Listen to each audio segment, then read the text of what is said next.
그러면 제가 문제를 한번 내볼게요.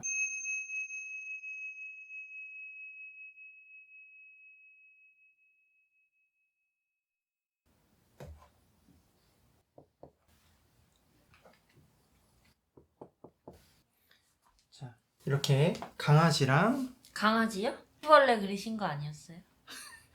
강아지예요, 강아지. 강아지라고요, 이렇게? 네, 닥스훈드예요, 닥스훈드. 자, 미미라는 강아지가 있고요. 네. 우리 현진님이 계셔요. 네.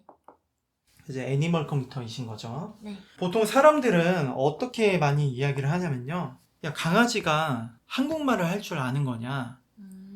영어를 할 줄 아는 거냐? 이렇게 많이들 말씀을 하셔요. 아마 그렇게 오해를 많이 불러일으키게 된 계기가 뭐 여러 가지가 있겠지만 가장 큰 거는 바로 단어. 이 단어 선택이 잘못됐다고 저는 생각을 해요. 애니멀 커뮤니케이션. 이 단어가 주는 어감이 있잖아요. 어감. 네. 어떤 느낌이에요? 진짜로 사람과 사람 간에 대화하는 것처럼 생각을 하게끔 불러일으킨다는 거죠. 딱 들으면 동물하고 대화를 한다고? 이런 느낌. 애니멀 텔레파시. 텔레파시라고 불렸으면 이런 오해가 좀 덜 하지 않았을까 저는 그렇게 생각을 하거든요. 물론 저도 지금은 애니멀 커뮤니케이션이라고 부르고는 있지만 네. 애니멀 텔레파시라고 좀 부르고 싶어요. 근데 이미 너무 와버려가지고 어떻게 네. 할 수는 없는 것 같아요. 자, 그러면 애니멀 커뮤니케이션은 뭐냐? 미미 영혼에 접속을 해가지고 서로 정보를 주고받고 하는 그런 기법이에요. 주파수를 맞춘다, 아니면 영혼을 접속을 한다. 똑같은 거예요. 이런 기법을 이제 텔레파시라고 하죠. 주파수를 맞춘다는 게 음. 에너지의 주파수를 맞춘다는 거예요? 그렇죠. 미미 영혼. 근데 이제 저는 영혼이라는 단어를 잘 쓰지 않아요. 에너지라는 단어를 쓰죠. 그래서 미미의 그 에너지에 접속을 해가지고 또는 주파수를 맞추어서 서로 정보를 주고받고 하는 그런 기법인데, 이 텔레파시는 특징이 있어요. 두 가지 특징인데, 첫 번째, 거리 개념이 없다. 그러니까 가까이 있든 멀리 있든 어차피 교감은 똑같아요. 강아지가 제 앞에 있으면 더 교감이 잘 돼요 라고 하시는 분들도 계신데, 그거는 착각이에요. 조금 더 말씀을 드리면 어떤 중립적인 싸움에서 진 거나 마찬가지예요. 두 번째는 현지님이 우리 미미한테 뭔가 물어보는 것도 정보고요. 그리고 미미가 현지님한테 뭔가 대답을 하는 것도 정보고, 현지님이 미미한테 뭔가 시키는 거, 예를 들면 똥 먹지 마 이런 것도 정보예요. 그 텔레파시를 통해서 서로 뭐 주고받고 하는 그런 모든 내용들이 다 정보라는 거죠. 그러니까 정보가 가고 정보가 오고 그런 것들을 모두 다 정보라고 하는 거죠. 이 정보는 특징이 있는데 해상도가 굉장히 높아요. 그게 무슨 말이에요? 해상도가 높다라는 거는 예를 들면 우정이 뭐예요? 네. 키우시는 네. 머루는 현진님한테 어떤 존재인가요? 뭔가 표현하기 어렵죠? 네. 표현을 할 수는 있는데 뭔가 표현하기 어려운 느낌, 그런 느낌이에요. 추상도가 굉장히 높아요. 그럼 이제 이 정보를 이제 현진님 몸으로 받아올 거 아니에요. 그거를 우리는 해석이라고 합니다. 이제 현진님 몸으로 받아와서 해석을 하다 보니까 어떻게 돼요? 현진님의 어떤 성격, 성향, 언어 패턴 이런 것들이 어느 정도 묻어나와요. 그 애니멀 커뮤니케이터가 해석을 하면서 자기 말로 해석을 하게 되니까 그런 자기가 자주 쓰는 언어 패턴이나 이런 것들이. 이 추상도가 높은 것을 어찌 보면 구체화시키는 거잖아요. 성격이나 아니면 성향, 언어 패턴들이 어느 정도 좀 묻어나와요. 여기서 가장 중요한 거는 어느 정도예요. 어느 정도. 그래서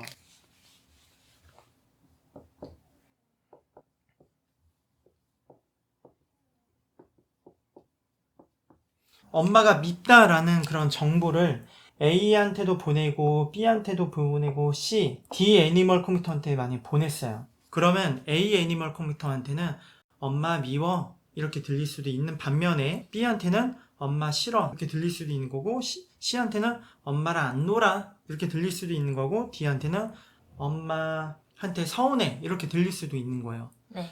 각자의 어떤 성격, 성향 그리고 언어 패턴들이 그 영향을 받아가지고 나오는 거기 때문에, 그러니까 예를 들어서 엄마를 어떻게 생각해? 라고 했는데 왜 같은 대답이 안 나오냐? 똑같은 질문을 했는데 왜 다 각자 다른 대답이 나오냐? 라고 이야기를 하는 거는 잘못된 거죠.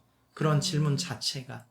이해하시겠나요? 네. 여기서 제일 중요한 거 바로 뭐예요? A, B, C가 어떤 이야기를 한다고 한들 그 의미는 똑같아요. 엄마가 밉다. 엄마한테 서운하다 라는 거죠. 사람이 쓰는, 인간이 쓰는 언어를 기준으로 했을 때 애니멀 커뮤니케이션은 사실은 퀄리티가 좀 떨어지는, 아, 더 떨어진다고요? 사실은 떨어지는 기법이죠. 아, 그렇다고 뭐 애니멀 커뮤니케이션 또는 뭐 텔레파시가 뭐 질이 낮다라고 말씀을 드리는 게 아니에요. 사람이 쓰는 언어의 그런 기준에서 낮다는 거예요. 사람이 쓰는 언어는 어때요? 구체적이잖아요. 아, 네.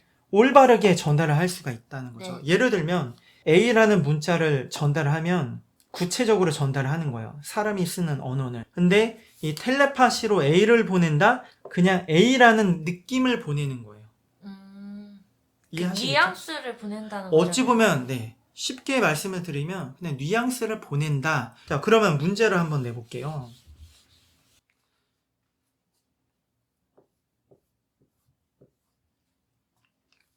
만약에 아빠 사랑해 라는 정보를 이제 A, B, C, D 애니멀 컴퓨터한테 많이 보냈어요. 네. 그러면 A한테는 어떻게 들려요? 아빠 좋아. 아빠 좋아 이렇게 들릴 수 있다는 거죠. 그리고 B한테는, 아빠 제일 좋아. 그리고 C한테는 뭐 아빠가 세상에서 최고야. 네. 아빠 최고야. D한테는 아빠 사랑해. 아주 잘 하셨어요.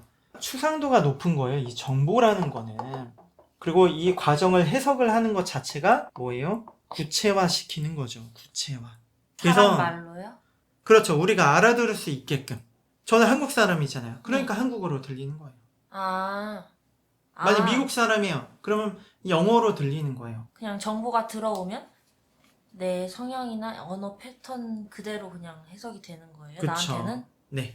그래서 여기서 제일 중요한 건 바로 뭐냐? 문장이나 단어로 주고받는 기법이 아니에요. 만약에 아빠 사랑해 라고 많이 들렸어요. 그럼 얘가 진짜로 이응자 알고 아자 알고 쌍비읍이죠? 쌍비읍 알고 아자 알고 이 아빠라는 단어를 알고서 이야기를 해주는 게 아니라 그냥 아빠 사랑해 라는 그런 느낌? 그런 뉘앙스를 보낸 건데 그게 이제 A 애니멀 컴퓨터의 어떤 성격 성향 아니면 언어 패턴들이 맞물려 가지고 그렇게 나오는 거예요. 변환이 되죠. 동물과 교감을 할 수 있는 기법이 이 애니멀 커뮤니케이션 밖에 없는 거죠. 물론 뭐 다른 것도 뭐 더 있어요. 뭐 타로나 그런 거요? 아니 그거 말고. 이해하시겠죠? 네. 그러면 제가 문제를 한번 내볼게요. 그런 말 많이 듣거든요. 강아지는 빨간색을 볼 줄 모른다 라고 하시는 분들이 많아요. 네. 만약에 우리 미미라는 강아지한테 너는 뭐 먹고 싶어? 라고 했는데 저한테는 빨간색 사과가 보였어요. 짜잔 하고 보였단 말이에요. 현지님한테. 네. 빨간색을 못 본다고 하잖아요. 네. 왜 그럴까요?